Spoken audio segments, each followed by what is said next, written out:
So today is day 14 and it's of the growth challenge, and the growth challenge topic is personal development. So I was doing my video a little bit earlier today because I've got an interview that I'm going to be doing with Elizabeth Bishop in the next 15 minutes or so. So I wanted to do my growth challenge video for today. And day 14 is personal development. So the question is, how are you developing personally? Because many of us, I believed when I went to school, that was going to be it. I was going to go to school, and it was only as I started to get older, obviously, as you do when you're in school, that the different options start opening up to you. And I didn't realise that there was such thing as college and university. I'd heard of university and thought, well, it'd be brilliant to go there one day, but I'd never really thought about my progression. I never thought about my what I was going to do. I was told I was going to care for people for the rest of my life in a bit of a derogatory way. But I didn't realise that in a way, being told that, I wasn't just going to be a care assistant and be in that space of just caring. I needed to do a lot more than that. So just talking, hi Elizabeth. I'm due to interview you shortly.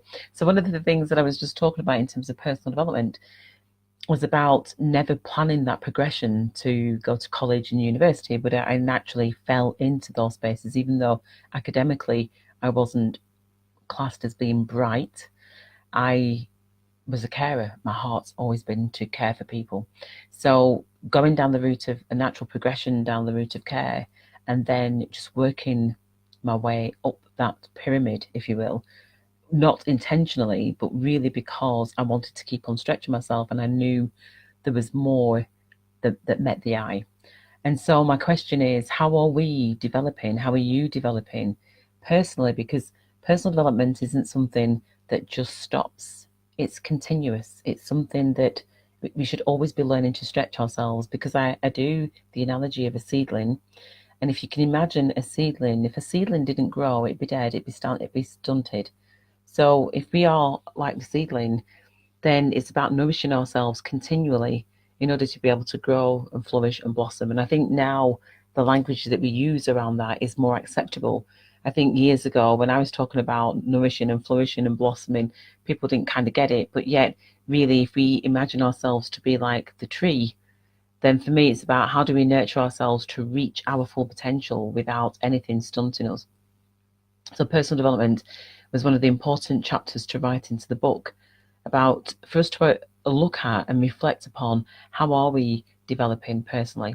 And I think one of the brilliant things that has just come about is that Richard in our community, who's writing his book, has spent years doing personal development, and he's found this place, this home where he can fully express himself, and he's realizing that he's one of the leaders, as we all are a leader with our story, that our uniqueness isn't actually meant to be kept for us. Our storytelling is not about us. Our storytelling is about other people.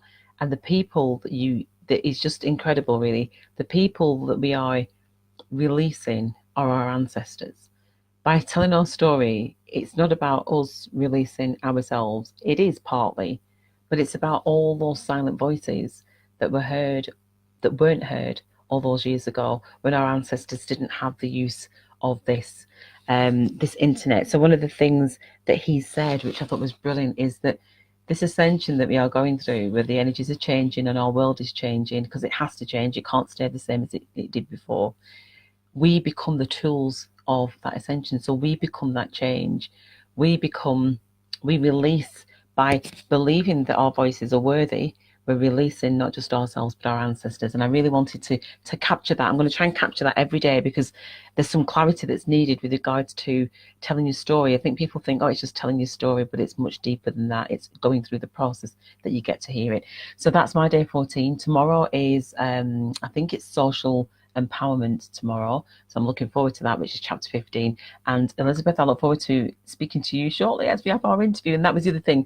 The beautiful thing about developing yourself is that when you arrive at a place of awareness, then you know it's important to speak with other people, and interviewing is one of my biggest. I love interviewing people, getting people, showcasing people and the work that they're doing is just essential. So it's something that I'm going to be adding on to my little string of balls of things that I want to achieve as my bucket list, is to set up this podcast. But at the moment, I'm going to be doing it in video. So see you shortly, Elizabeth, and thanks for listening in.